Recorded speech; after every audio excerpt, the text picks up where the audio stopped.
Officials say negotiations to set up a grand free trade zone encompassing 26 countries in Eastern and Southern Africa are progressing well and may be completed in 2015, a year before schedule. Let's take a look. According to Southern African Development Community, or SADC, one of the three participating regional blocs, the Tripartite Free Trade Agreement, or Tripartite FTA, is expected to benefit 600 million people in 26 African countries with a combined domestic product of about $1 trillion. Once in effect, the Tripartite FTA will create Africa's largest integrated market.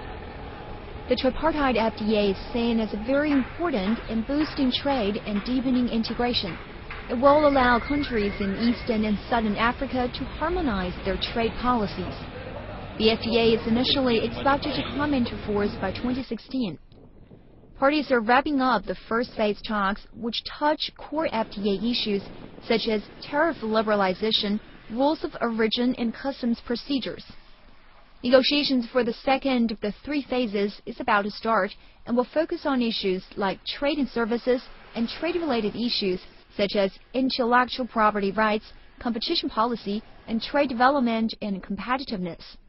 Experts say the ultimate launch of the enlarged FTA will result in the three sub-regions coalescing into a single FTA with the goal of establishing a single customs union in the near future.